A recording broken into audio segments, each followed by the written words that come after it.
They told me A'ja Wilson wasn't marketable, bro. Do you practice this? Was this spur of the moment? Is Juju Watkins better than Caitlin Clark? I feel like people have been saying that already. I mean, there's the argument that she was the best point guard as a rookie last year. I still think Arike is a better basketball player than Sabrina Ionescu is. Napheesa Collier is unstoppable right now. Maybe, just maybe, Napheesa Collier is breathing down her neck. A'ja Wilson knows it too.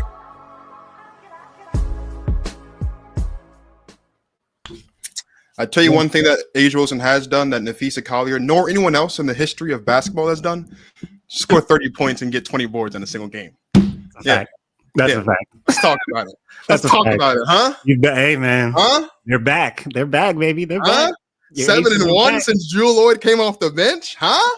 Hey, man, you said it. Pull the trigger, get it going. Bring off the bench. It's like night and day, bro. What? The Aces are like 21? night and day. Beat the Liberty last night? What? Bro. It's like night and day, and it's dope. It's crazy because we both talked about Dana Evans. She's been good all season, and I think now they position Aaliyah Nye to fill in and not try to act like she's one of the best players. Just come in and shoot the ball and fill in. Jewel off the bench has unlocked it for them. It looks like, bro. Oh yeah. Now A'ja can just dominate and win. Oh yeah. Like night and day, bro. Cuff links, Minnesota links, gold links. That's crazy. That's crazy. Just like that. The confidence. We're coming for it all, baby. We're coming for it all. We're probably not, but it's okay. What's up, everybody? Welcome to the Protect Our Queens podcast. It's been a minute. We did take a week off last week. It is all my fault. In a couple of days, I will be responsible for the youth of DC. I'll be a math teacher in a couple of days. So getting acclimated. It's all my fault. Talk about being thrown into the jungle. That is a jungle like you have never seen before. It is nice to be back with my guy Martin Soares. How you been, man? Did you miss me? Let's be honest here. Yeah, I mean, we talk often enough this isn't the only place where we communicate. So that's good. Yeah, I mean, hasn't really felt like a week off, honestly. Definitely not from doing content for sure, as you know. But I guess from the show, we had a week off, if you can call it that. It certainly didn't feel that way, but it didn't. We haven't done a show in over a week. I'll put it down. Yeah. But good to be here tonight. A lot going on in women's basketball. We're getting to the Rookie of the Year MVP conversations, which there's a lot going on with that, but plenty of other stuff going on too. But yeah, always good to be back here on the Protect Our Queens podcast talking women's basketball, man. Absolutely. If you are just joining us for the first time, the second time, or you've been here before, please make sure that you are tapped in with us in the comments throughout the course of the show tonight, because as Martin mentioned, we have two really dope conversations we're going to get into. We're going to start with the MVP conversation, right? Back in February during Unrivaled, I flat out said if Napheesa Collier played the way she played it Unrivaled, you heard in the clip, she would be the best player in the world. She'd be MVP. And she did that. Then she hurt her foot. And since then, Alyssa Thomas has played really well. She became the first player in league history to have 3 consecutive triple doubles. A'ja Wilson has continued to play well, but now the Aces are also winning. So you got to give a little bit more credit to that as well. Other names have been thrown in there. Sabrina Ionescu has been thrown in there. Alicia Gray has been thrown in there. There are a couple of names that are kind of hovering around. So Martin, I'll ask you this question. Is Napheesa Collier still, despite her absence, is Napheesa Collier still the leader in the MVP race, or do you think now it's a bit more of a conversation than it was maybe even a couple weeks ago? I think right now she's still the leader, but she's definitely, I think she has to come back soon. I honestly think with both of these awards, Rookie of the Year and MVP, which we're talking about tonight, the next couple of weeks could give us new information for both of these awards.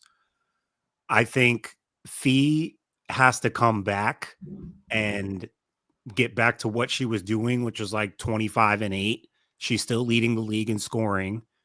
So I think she has to, and I think based on the timeline she had, she should be back next week.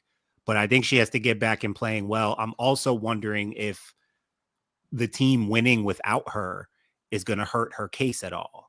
So there's that, because Minnesota still looks really good. They picked up Dejanay Carrington. So they're not, they really haven't missed a beat at all. They're still looking really good. So I don't know if that's going to affect it. And so the question is similar to the kind of Coach of the Year conversation, I think, with Natalie Nakase. Has Napheesa done enough? Had she done enough to the point where she was hurt to just outright win it? Did she do enough to just outright win it? Sorry, someone was FaceTiming me and it's connected to my computer, so I had to We've, shut it we, down. we've all been there. Oh, good. So that's why I'm like, if she could come back from the ankle injury and put together the last stretch of a really strong last stretch of the season, then that makes it indisputable. But if Alyssa Thomas keeps doing what she's doing essentially, but if she goes on a dominant run, you mentioned Asia, Alicia Gray's name has been in the conversation. I think Alicia Gray might get a couple of first place votes.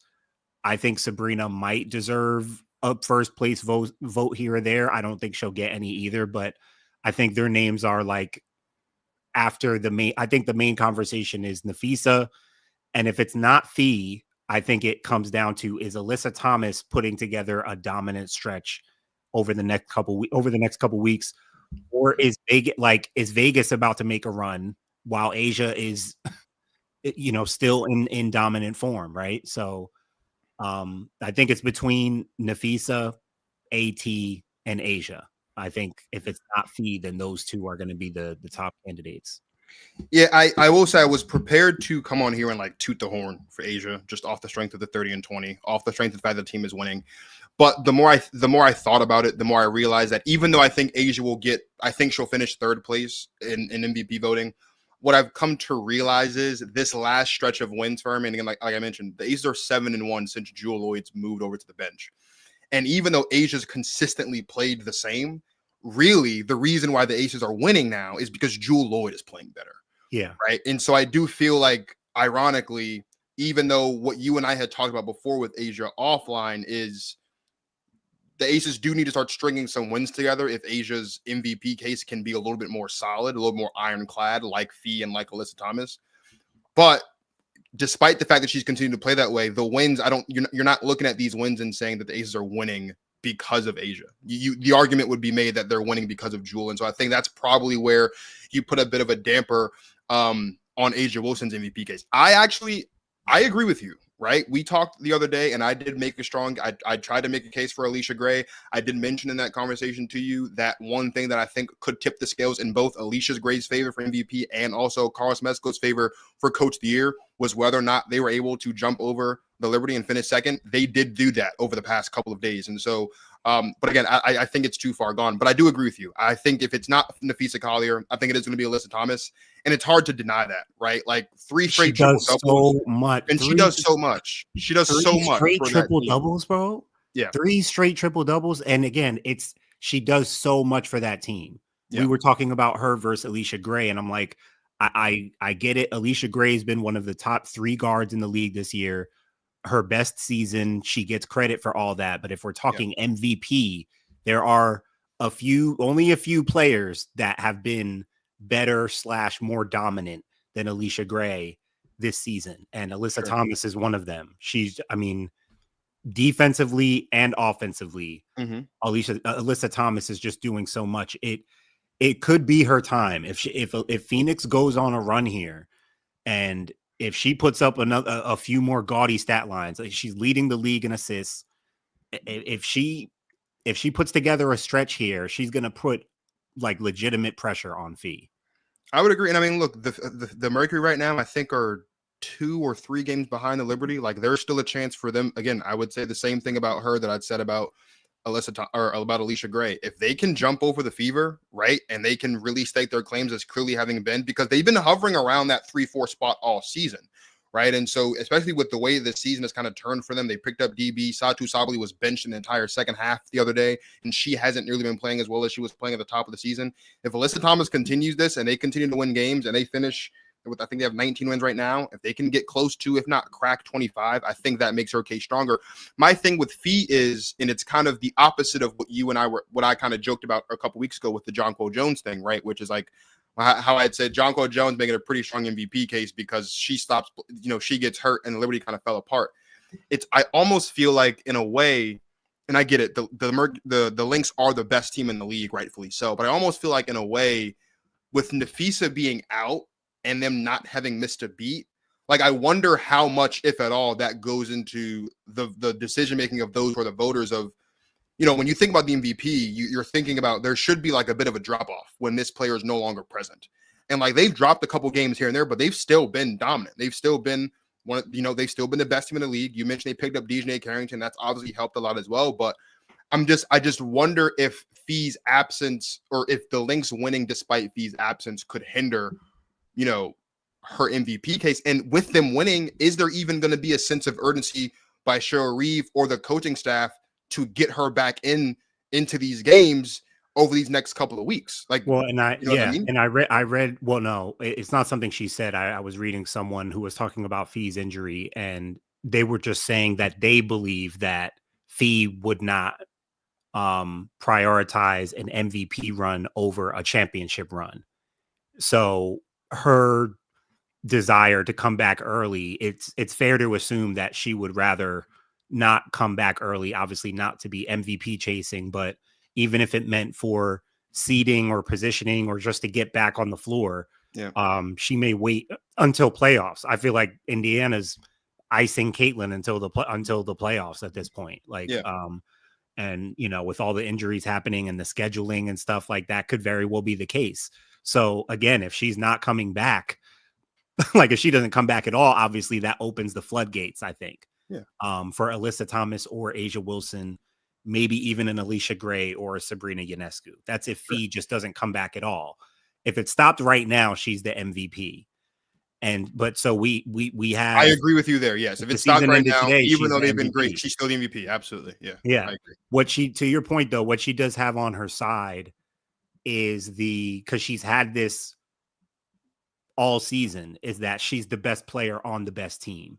So I'm with you on the wondering if Minnesota being this good without her might hurt her chances at MVP, but she did so much damage up to the point she got injured, and they were the best team all season, and she's been the best player all season, that I feel like she might have put together already an MVP case. It all comes down to these last like 10 to 15 games left, and what Alyssa Thomas does, what the Phoenix Mercury do, what Asia Wilson does, what the Las Vegas Aces do. And we'll see if someone else decides to start lighting things up and make things even more dicey. I mean, look, I'm just looking at the standings right now. Like the Lynx, obviously the only team that is locked up a playoff spot already, and their likely matchup, they're going to play. It's kind of weird at the bottom of the table. It'll either be LA, Seattle, Golden State, or Indiana. I would just say one of those four teams will be their 8th seed matchup.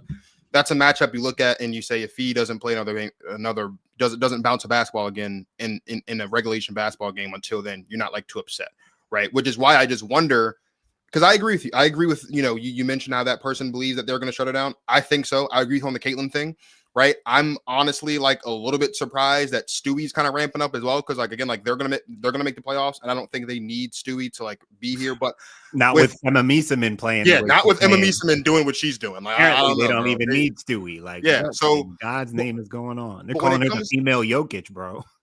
I did see that. I did see that. Female Jokic. I did see that. Good Lord. She put Alyssa Smith in the blender the other day. That was not a pretty sight. She had her looking silly. What I've seen her doing these last few games, oh my goodness. Yeah, but go ahead. Sorry. But no. I mean, but the thing I think about that this reminds me of like the whole Napheesa thing is this is almost kind of similar to me of like what happened with Saquon at the end of the NFL season, right? He was closing in on the single season rushing record, and the Eagles had already locked up the number 1 seed. There was nothing that him playing in that final week of the season against the Giants would have done more harm than good to ultimately them winning a championship, right? And I think the Napheesa Collier situation in Minnesota is the exact same. They have the number 1 seed. They have a playoff spot.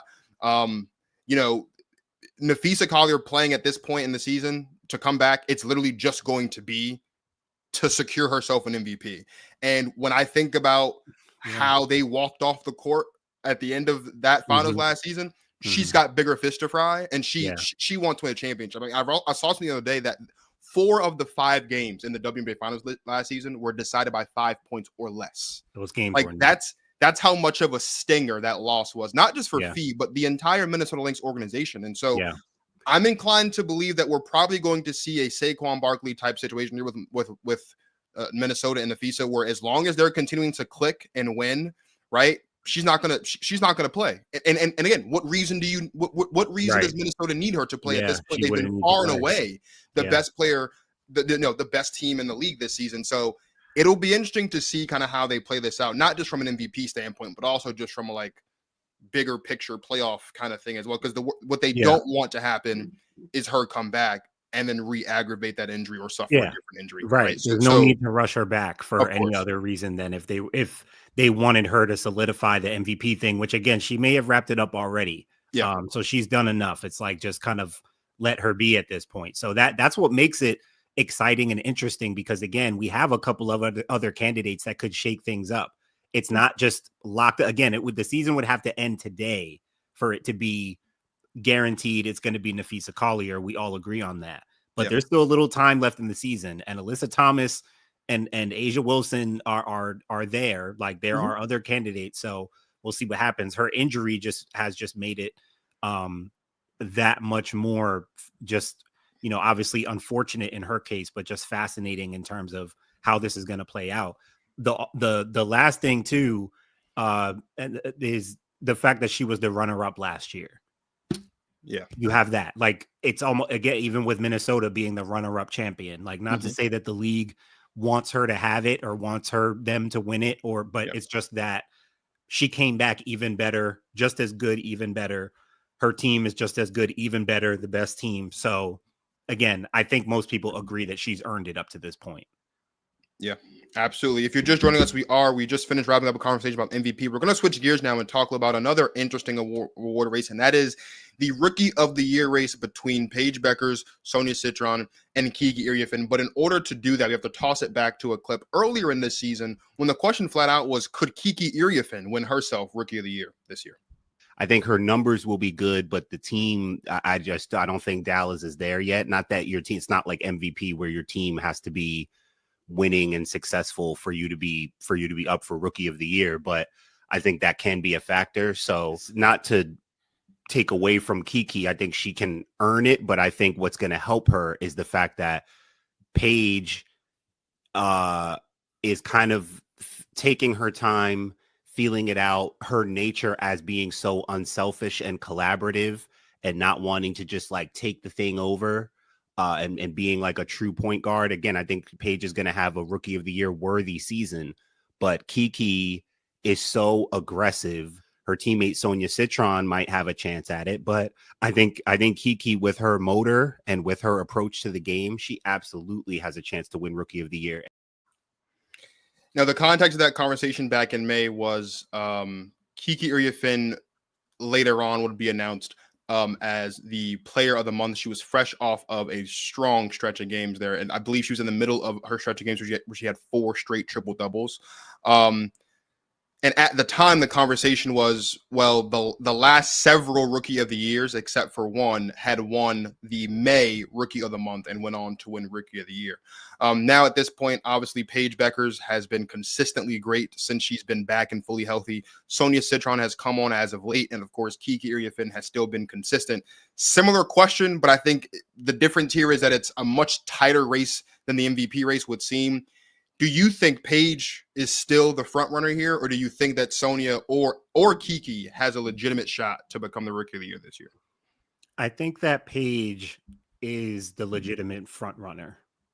I do. I think Paige is a legitimate front runner. If you look at and that conversation we had was really like a handful of games into the season. I mean, it was late May.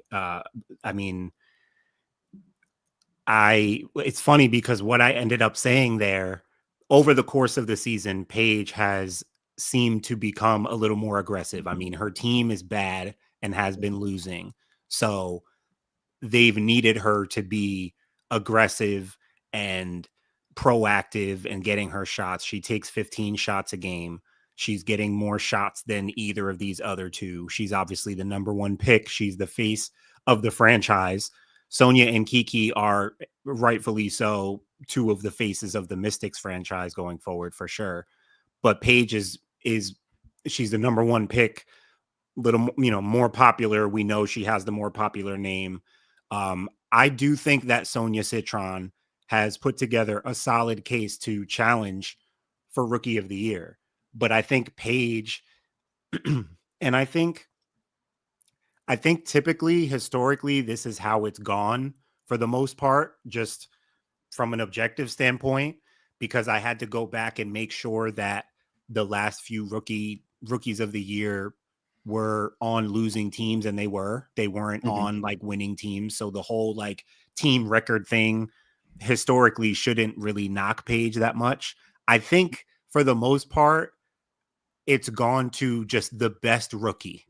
Yeah. Just the best looking rookie for the most part.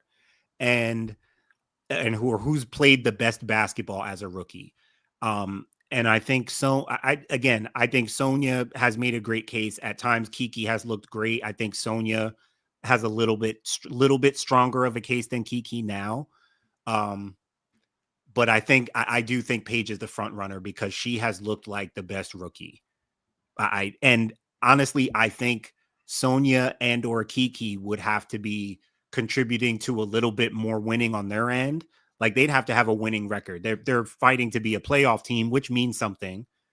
But I think they would need to, at the very least, have a winning record, which I think they're still just below 500, if I'm not They're mistaken. 3 or 4 games below 500. Yeah, They lost to the Valkyries. I think they would need to have a little bit stronger of a visible impact on winning to be considered the front runner over Paige, because I think Paige thus far objectively has looked like just the best rookie. At times, though, I will say Sonia Citron, I'm glad that people are, and I love how she looks as a pro. She's really, I mean, she looks, there are times where she does not look like a rookie.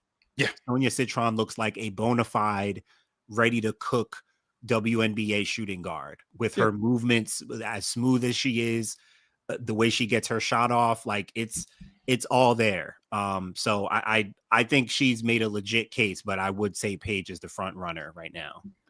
I mean, other things for Paige, right? Kennedy Hannibal, shout out to Kennedy. She says Paige has numbers similar to Alicia and Sabrina and Kelsey. I don't really understand how she wouldn't win it, and I think that's fair. Yeah, I mean, the only player who has scored double figures in every game this season, a rookie a rookie. That's she's also the only player to rank top 10 in points, assists, and steals in the WNBA. The only player that ranks top 10 all three. She is. It's in my article that just published like 20 minutes ago. She is 7th in points. She's 8th in rebounds, and she's like 3rd in steals. Or I'm sorry, 8th in. She's like 8th in assists, 3rd in rebounds, or 3rd in steals, something like that. Yeah, I do agree. The first player with 350 points and 100 assists in the first 20 games of her career. Yeah, she's been great. And I did say in the article that's on the lead, I did flat out say that I think that Paige has been putting together one of the greatest rookie seasons we've ever seen. Obviously hasn't translated to winning, but she's had a really great rookie season. With that being said, though, while I do think that Paige is the front runner, I do think that Sonia Citron has a really strong chance to win. Right at the beginning of the season, in fact, when we had Mike Hughes, the Shy Kid, on the show, and you guys and we all went around and just said who's going to be the best player in the draft class, I flat out said Kiki Iriafen, and I still believe that. But this season, especially with the past couple of games, I do think it's Sonia Citron. Martin, I want to read you a list of names, and I want to know if you can tell me what they all have in common. Okay. In the last 25 years in the WNBA, there have been 5 rookies other than Sonia Citron who have recorded 450 points, 100 rebounds, 50 assists, and 50 made three-pointers in a season. They are Caitlin Clark, Ryan Howard, Diana Taurasi, Tamika Catchings, and Betty Lennox. What's the one thing that you think they all have in common? One rookie of the year? They all won rookie of the year. Absolutely. Sonia Citron also, by the way, is 2nd in fourth quarter points this season. Not amongst rookies, amongst all players. She's got the most clutch points amongst all rookies right now, shooting 67% in clutch situations. True shooting, it's like she's got 41, right? Now, what I did acknowledge in that article is, unfortunately for Sonia and for Kiki, but really for Sonia, because I think Sonia's case is stronger, the thing that is going to keep her from winning Rookie of the Year, I think, if she doesn't win it, aside from what Paige is doing, is the fact that she has Kiki Iriafen on her team, and Kiki's been playing just as well. Yeah. Right. And I didn't really, and it's not just because they've been playing well, but you look at what they've done as a duo. They are both the only rookies this season with multiple 20-point, 10 rebounds games this season. They were the first pair of Mystic rookies to score 20-plus points in the same game, right? I mentioned that Sonia Citron leads all rookies in clutch points. Kiki is second with 29. They were both all-stars. They both have 14 games with double-digit points on 50% shootings, which leads all rookies, right? So, like, when you look at it for Sonia, it's like Sonia's playing really well, but she's got another rookie on her team who's playing well as well, right? Paige, for all intents and purposes, has been doing it by herself. I do acknowledge that, right? Like Arike hasn't been healthy, and when she's been there, she hasn't looked all that great. We've seen a lot of turnover with this roster over the course of the season, between injuries, between trades, hardship contracts, 7 days, all that stuff. Paige is clearly the best player on her team. I don't know if Sonia's the best player in Washington, but I just really, really believe. And two, on top of that, the Mystics and the Wings played the other day. The Mystics won. Sonia played better than Paige did in that game as well. Like I just really, really think. And I know that wins don't matter, but both teams entered the season kind of in the same position. Both teams were rebuilding, right? Both teams had lottery picks. Both teams have a new GM, new front office leadership, new head coach on the sidelines, right? And it would be different, in my opinion. It'd be different if Sonia was just a role player on a rebuilding team, like a Lucy Olsen is right now, just kind of coming off the bench, getting in where she fits in, right? She's arguably the best player on this team and certainly has been post All-Star break. And I do agree with you. If they can make the playoffs, I would say winning record or not, if they can make the playoffs in the first year of a rebuild when she's been playing the way that she's been playing, I think that makes her case even stronger, especially obviously because the Wings aren't going to make the playoffs and they might not even win 10 games this season. And I know that wins don't matter, but I know that you looked at it. I don't know how deep you looked. I'd be interested to know which rookie of the year of the past couple years whose team had the least amount of wins in that season. I'm willing to bet that if Paige won it this year, her team would have the least amount of wins of all the recent rookies. I mean, yeah, they have 9. They'll probably get a few more. I mean, they'll crack 10 wins. I think they'll get to, maybe 11, 12 with. There were a couple of teams. I mean, when Aaliyah Boston won it a couple years ago, Indiana finished below 500. They were like, I think the record was like 14 and something. Yeah, there was another. I mean, they were all below 500. I know that.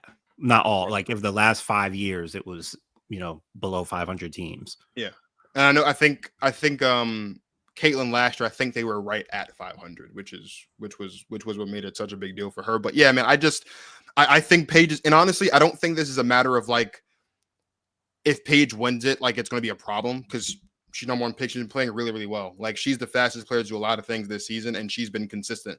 But Sonia's been putting together a really strong case. And it's, I think the interesting thing about Sonia's case is she's been playing this way all season. Like she's shooting 45, nearly 40 from 3, 86% from the line. But it wasn't talked about much in the first half of the season because of how well Kiki was playing. Kiki kind of hasn't been, not that she hasn't been playing, she's been playing really well, but Sonia's kind of stepped up a little bit more over the past couple of weeks post All-Star break, and that's what's really brought her name to the forefront. But Sonia's been playing this way all season. So this isn't just a matter of let's just kind of throw a name out there, at the end. It's very similar to the Alyssa Thomas thing, right? Alyssa Thomas has been playing well all season. Yeah. It so happens, Fee goes out and she continues, and so now it's a bit more of a conversation. Yeah. Similarly, Paige been playing well all season, as has Sonia, but Sonia's kind of ticked it up a little bit, and that's what makes this a little bit more of a conversation. So it's interesting for sure. And that's why I say the next couple weeks can give us more information on this award too, because how about Paige getting shut down because we know Dallas isn't going anywhere? Like she may be finished soon. Who knows? So I imagine she would want to keep hooping, but that could be on the table. So. And again, if Washington makes the playoffs and Sonia can play more meaningful basketball and put together more games, I mean, like you said, she just outplayed Paige. I think you also have to acknowledge the unfortunate truth here, which is I don't want to accuse the league of rigging. Like I saw, there's a story out there from the Mystics game. Like they found there's a video on Twitter of a fan who saw a couple of Paige's turnovers that weren't counted in the box score. So people are accusing the league like they did with Jordan back in the 90s. Gotcha. Like, okay, please stop. Just don't. So people are already accusing the league of rigging it and wanting Paige to win the award, which, controversy or not, rigging or not, it the league wouldn't mind Paige winning the award. That's the storyline that they probably want. And so that is naturally against Sonya too, where she kind of she's going to have to put together a string of games here that really outperform Paige for them to be like, oh, wait, let's give it to her and her team. And she's got to get her team to the playoffs. Yeah. So I think she's capable of that because I think, again, she's a legit candidate right now. I had said I don't think Paige should be the unanimous pick. Like Sonya has made a legit case. So she has time. There's still time. That's the point. And it's interesting because of the fact that Paige's team is bad and a losing team, and we don't know how much more or harder she's going to play even to close the season. Sonya has all the reason to close out the season strong, and they need her to if they're going to make that playoff push. So it could still be wide open. Another interesting point here.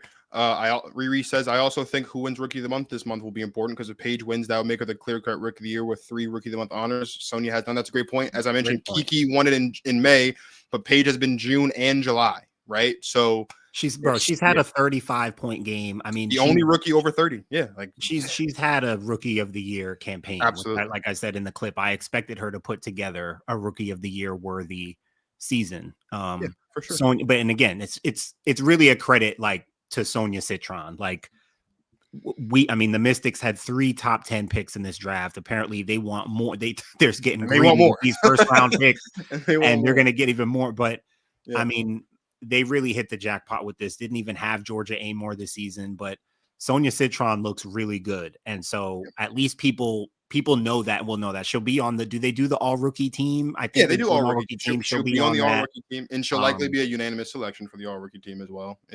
All 3 of them will be a unanimous selection for all rookie. For sure. Like again, because they have looked like the best rookies. They have not looked like rookies at times. Yeah. So they're all deserving. And speaking of all league teams, just another thing that goes into Paige's cap. Paige might make an all league team, just all WNBA team, period, as well. Right? She won't make first, but like she's put up a strong enough season. I don't know with the amount of guards that she make second, maybe third. It'd have to be third with the amount of guards that need recognition this year. You don't think she could crack second? No, I don't, because you have Sabrina, Alicia, and Kelsey Mitchell to think about and to deal with, and all 3 of them are going to be on one of those all league teams. Yeah, those 3 will definitely be on all league. Maybe Paige sneaks into maybe third. My prediction would be third team. That's fair. It is always a pleasure to talk women's basketball with my guy Martin Soares, and it's good to be back. Thank you guys who all tuned in for us. If you are not already, make sure you are subscribed to Basketball Society so you don't miss any future episodes of Protect Our Queens or any other basketball content on the channel. When you're done there, head over to Instagram, head over to Threads, follow us on both of those platforms at @ProtectOurQueens_. And we will be right back here pretty soon with some more WNBA women's basketball content in general. Marcus, quick trivia before we go. Who was the first ever Rookie of the Year for what team? The first 1999. The first ever Rookie of the Year. I feel like I know this. You should know this. I mean, I do know this. I know this because I got into an argument about it because it was a Candace Parker thing. Shamik Holtzclaw was the first Rookie of the Year, 1999. Yes, sir. And I know that because I got into an argument with someone because we always say that Candace Parker was the first Rookie of the Year to also win MVP. And someone said, well, actually, Shamik Holtzclaw is the first one. And so we got into an argument about that on TikTok a couple months ago. Yeah, Shamik Holtzclaw, 1999, Washington Mystics. There you go. Right. Yeah, that's right. Yeah. Rep Yo City. I can take a trip to the archives with you. You know, you can. You still don't know nothing about Shamika Holtzclaw, but at least I don't know anything about her. No, I know she went to Tennessee, didn't she? That's right. You know that. You know a little something, but you don't know about the. This head ain't big for no reason, though. You don't know, but you didn't see what I saw. You didn't see what we saw at that time, bro. That was well before my time. Damage, the rare, oh my god, it was like nothing I'd ever seen before. It was quite, it really, bro. I'm telling you, as a kid, in 2000 and 1999, going to the Final Four and seeing Candace Parker dunk and layup lines just with ease and stuff as a kid, as like a 12-year-old or 13-year-old kid, bro, I was in awe, man. I'm telling you, They think they're seeing stuff now. Like I've been exposed to this for over 20 years. Shamika Holtzclaw was one of those, man. She was a rare breed. I've heard great things. Yeah, even the name, like, I mean, you just hear it in the name, right? Shamika Holtzclaw. Like, no, she was like that. Business. Like, she was not of this earth, bro. I'm telling you, just totally different. That's fire. Yeah, man. Always a pleasure. We need to do more of this, actually. I think we should make that a thing. Martin springs a trivia question on me at the end of every episode from now on. I'll see what I can do, man. We'll see. Not every episode. That might be too much, but every now and then. Let me just make sure my brain is all locked in on the women's hoops history. But yeah, season's almost over, and then the college season is right around the corner. So we are playoffs are about to get. Listen, this season is not going to end quickly or quietly. We have a lot. I have a feeling. By the way, the sparks are surging, so you guys know that DJ Tracy Treese will be back on the show, hopefully before playoff time, because she's been talking her talk. I got to take a little victory lap on that. There's a lot happening because the Sparks were that was my team this season, so I needed them to do well. So they made up for my take early in the season. So we got to do a little victory lap there for sure. But I have a feeling these playoffs are about to bring absolute madness and chaos to our homes and our families. I think this is about to get really, really intense, bro. Look at the field, bro. Look at all these teams. Look at the balance of competitiveness. It really doesn't make sense, bro. Like, I don't know what's gonna happen. I won't be able to make predictions. I'm just gonna talk about the matchups, what's interesting. Like, I won't even be able to predict, bro. These matchups are gonna be ridiculous. Absolutely. And look, this is all en route to the first ever 7-game WNBA final series that we're getting. That's what's waiting for us on the other end of this, is a 7-game WNBA final series for the first time ever. I can't wait. Yeah, the only sad thing about that is that these women have been running ragged through this stupid schedule all season, and that's only going to be the finale of a season that was just too jam-packed with games. So hopefully there's a better. I don't know if the schedule's out for the finals games yet, but hopefully there's a reasonable gap break time between these rounds and yeah. But that is what we want, though. Then we got to get back to East-West, and hopefully, and then all will be well. Yes. Please, let's get back to East-West. There's a lot happening in the world of women's basketball, and we are here to talk about all of it. So like I said, if you're not subscribed on YouTube, make sure you're doing that. If not followed up on the socials, make sure you're doing that as well. We'll be back here real soon. But until then, for my guy, Martin, Stories of Basketball Society, this is Marcus of the Protect Our Queens podcast signing off. Thank you guys for watching. And as always, you enjoy yourselves some women's basketball.